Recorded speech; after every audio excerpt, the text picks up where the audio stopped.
How's it going, guys? Welcome back to the channel. We are going over the comic books that we've read for the past week. Now we got a good stack. We got a stack here of DC. We got a little stack of Marvel, and we also got a paperback, which we'll go over right now. But again, this is everything that we read. It's a good fast stack. I'm excited to go over them. I got my single issues here. We'll go over the paperback first before we go over the single issues. So the paperback that I read was a gift that I got back a while back. Which is Spider-Man by Todd McFarlane. You know, he's very popular. Artwork was amazing in this. The stories were pretty cool. They weren't like crazy for me personally, but I can get why people enjoy Todd McFarlane because he does make amazing artwork. Like that Spider-Man logo just looks freaking awesome. Not logo, but the characters drawn in here has been fantastic. You got the Lizard in there. You got Wolverine in here. You got X-Force. It was just an amazing series overall. It was enjoyable. Out of 5, I'd give it a 3.75 just because the artwork was really good.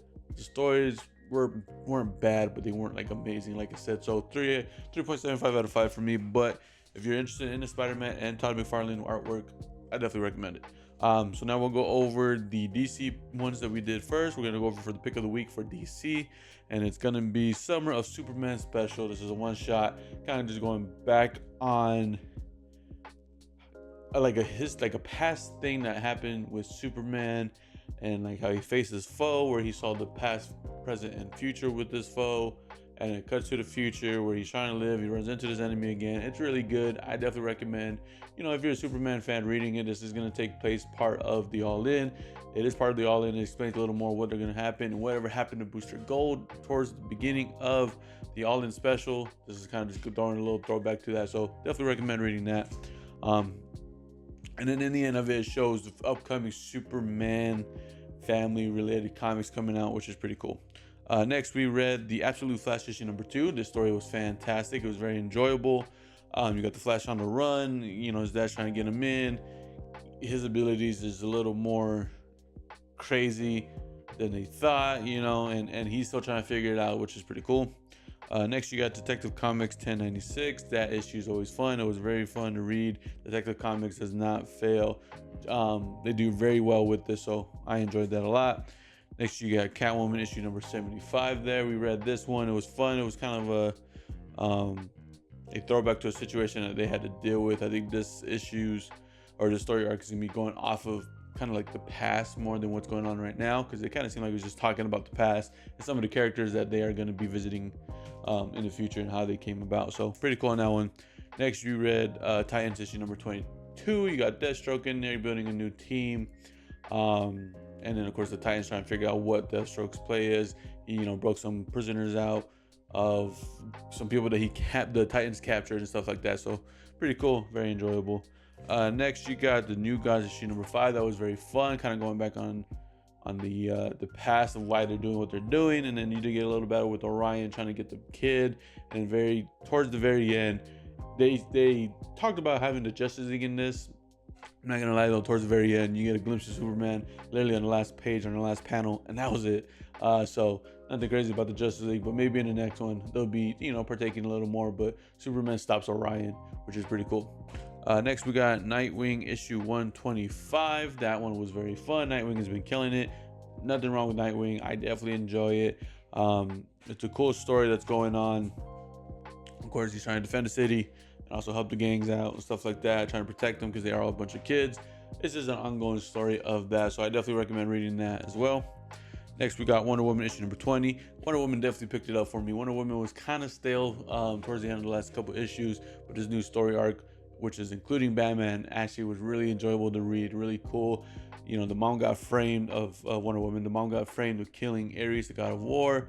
So now they're gonna make her mortal, and she doesn't want that. She's asking Wonder Woman for help.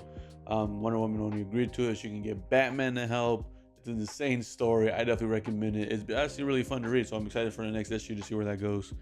Next, we got Zatanna issue number 3. That one was pretty cool as well. You still got her dealing with trying to get everybody figured out what's going on, why they're trapping everybody in this television, taking her through this weird world and like making her look like a villain while they're trying to get like her powers or something. It's kind of weird, but it's fun to learn about the character, so I've been enjoying it. Last issue that we read for DC is also the last issue of the series, which is Challengers of the Unknown. The way it ended was insane. That you got a little closer to the idea to why they are part of Darkseid's energy, and a full explanation, but kind of explain why they had the energy, because they're close to death, because they almost died and stuff like that. And then towards the end, one of the challengers named Rick saved the whole situation and went stopped this killer robot that was going to help them. He thought, death was their friend, but she's trying to explain to him life is their friend. They were on the death doorstep, but life saved them, stuff like that. It's pretty cool. It's a great story. The series was fantastic. There was only 5 issues in it, but it was all good. And it says towards the end, because this is the last issue of the series, they're not making any more, that we will see the challengers all around the All-In saga, so other comics and stuff like that. So pretty cool. But that's everything we read for DC, which again was a good stack that we've read. Now we are gonna go over the Marvel issues. I'm sorry if I'm not as loud. I am filming really late the night before. You're seeing this on a Sunday. I'm recording this Saturday night. It's my wife's birthday weekend, so we've been doing a lot of birthday activities. So I haven't had, didn't record this during the day, and it is late as of now. I'm recording this at midnight. Don't want to be too loud for the neighbors or anything like that. So a little more quiet vibes on this video. But I'm gonna go over the pick of the week for Marvel. This story was fantastic. The way it came, it was more in the eyes of the Killer Instinct. So I'm gonna go over real quick, which is Ultimate Wolverine issue number 4. We did get a variant cover on that one too, which was pretty cool.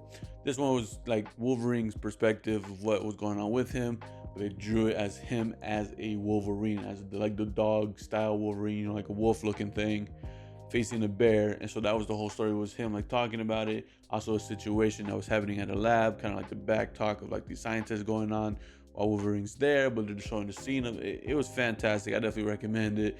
Ultimate Wolverine is definitely one of my favorites of the Ultimate series. I want to say this is number 2 besides Spider-Man. Spider-Man's number 1, been killing it there, and then Ultimate Wolverine is number 2 of that series. But this is definitely my pick of the week for Marvel. This was a close second, which is Superior Avengers issue number 1. Cool story. This is supposed to be Doom's way of making their Avengers. So in this, they're like doing what the Avengers do. They protect people, but they're showing kind of like Doom made us and Doom helped you out, not the original Avengers. They make a mess and they destroy. We don't. So they were like kind of like, listen to Doom. He's the Sorcerer Supreme now, so listen to him. But towards the end of this, they're like, hey, we gotta keep playing on this fight. It seems like there's a backstory, like they're pretending to help Doom, but in reality they're probably gonna destroy Doom. It says that they've done it in multiple universes, different timelines where they destroyed Doom, so they're trying to do it to this one where he's taking over. Pretty cool story. It was really good. Again, if it wasn't for Ultimate Wolverine, this definitely would have won pick of the week. So definitely a good story though. Next we got the Spectacular Spider-Man issue number 14. That one was really cool. I thought this was Dr. Connors, but I didn't realize in this issue, or in this series, Dr. Connors and the Lizard aren't the same no more. They kind of separated. So the Lizard's one thing, Dr. Connors the other.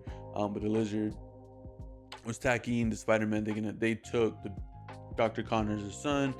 Towards the end, Dr. Connors' son actually got away from the Electros, and everything's good to go. They're all a happy family. But the Lizard's like, okay, my job's here is done. He kind of just walks away in the sewer. So we'll probably see him in the future. But as of right now, the Spider-Man saved the kid, so it's pretty cool. Next we got Iron Man issue number 7. This one was really cool. I know in a video that I said, talking about the comics I'm picking up, I was saying like, oh, that's the girl from Atlantis or whatever. First of all, different universe. I don't know what I was talking. I was really off on that one. That's not from there. That's DC from Aquaman, but that's not it. But this is a cool character that is part of Doom's team, and that's Iron Man and her facing. They actually face in this. He's just like upset and wants Iron Man to give up his crazy sword that he has right there, showing his loyalty to Doom. But he was like, you guys need me more than I need you, kind of situation. There all politics in this one. There was action, but while they were fighting, it was like politic talks at the same time. So Iron Man, pretty cool, enjoyable. This is part of the One World Under Doom event, so that's why I keep collecting it. But I don't know, after the event, I don't know if I'm gonna keep reading it. Iron Man's a cool character and all, but this one kind of seems like a little more politics and business side than the actual action. So, but part of the One World Under Doom, it's very useful for that event. Next, we got a bunch of X-Men related stuff from the Ashes in the beginning. First, we got Wolverine issue number 8. This one was the 400th issue legacy, where this is the 400th issue of Wolverine from, you know, when he was first written. You know, of course he was in X-Men and stuff, but like his own single issues, 400 issues. So this was pretty cool to read. He defeated the metal that was trying to take over everybody, so he got everybody back to normal, but the metal kind of just ran away. So that was, as part of that story. You got, you know, a couple other stories in here because it's the 400th issue where it's facing like a circus kind of dude, like show guy, who like captured him and the Wendigo and threatened to kill them. It was a crazy stories in there. It was very enjoyable, you know. And then had a glimpse of the end where he was facing, like when he was in Japan, that storyline where he was in Japan and he had to fight these bad guys, and he was like samurai kind of stuff. Pretty cool story.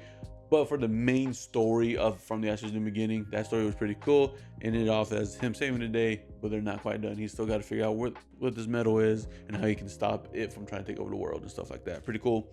Next, you got X Factor issue number 9. This is second to last. They are ending this series, which kind of sucks because it's starting to get really good, but that's okay. In this one, you got Angel doing a side mission, and then they went to Havoc to do a different side mission. But in reality, towards the end, it was Havoc trying to be far away from Angel's side mission where he was getting Polaris. So I think in the next issue, we're going to see why he needed Polaris, and maybe they'll continue in the X-Men series. I'm not sure. But overall, that was a pretty good one for second to last. So the next issue for this one will be the last of that one. Next, we got Exceptional X-Men. This one was just about Mr. Sinister talking about his plan or what he wants. He tricked everybody and stuff like that. And then these people figuring out that something was wrong with Alex, was the character that he captured. He make a fake clone of him to send him out with his friends so he can do studies on him and help him with his little evil plan. They figured it out pretty easy, pretty quick. He started acting weird. The clone wasn't right. The clone was acting a little off wire, I guess, to kind of make sense. Like, this isn't the person we're supposed to be hanging out with. So that's how that ended. It was actually really good. Mr. Sinister in this and being the main villain is gonna be fun. Another one, these are older ones that we read, or we were supposed to read previous week from New Comic Book Day. We got Phoenix issue number 10. That comic was very good. Phoenix has been killing it. I got the cover with Cyclops there because Cyclops is one of my favorite characters, so anything with him on the cover I picked up. And we also read Uncanny X-Men issue number 13 and my boy Gambit right there, which is pretty cool. So these series have been enjoyable. The Phoenix and everything like that, the Uncanny X-Men are fun to read. So that's everything that we read in Marvel. So like I said, we read a good amount of comics. If you guys are wanting, you know, I see that this video is a little longer. If you guys are wanting the shorter version, check out my TikTok. I kind of just show what I read. I don't really talk about it, but in these videos, I do go more in depth of what I thought about it and stuff like that. All these single issues would be really good. Nothing that I wouldn't recommend. They're all pretty good. Again, the Spider-Man was fun reading, to read the classic Spider-Man stuff, and of course, seeing amazing artwork from Todd McFarlane. And then you got that, like right there, Spider-Man, Wolverine, pretty good. So one of my favorite backs that I got to the collection, got it down. I am currently reading another one, which is Injustice volume or complete year 1 or something like that. It's really good. So I'm gonna finish that one. So most likely in the next, you know, weekly read, that will be done as well. So that's everything we read. I hope you guys enjoy. Let me know what you guys read in the comments below. Let me know what you guys think about any of these comics. If you picked them up and you wanted to talk about it, let me know in the comments. I will talk to you about it. Other than that, I hope you guys enjoy. Subscribe to your channel if you're not already, and I'll catch you guys in the next one.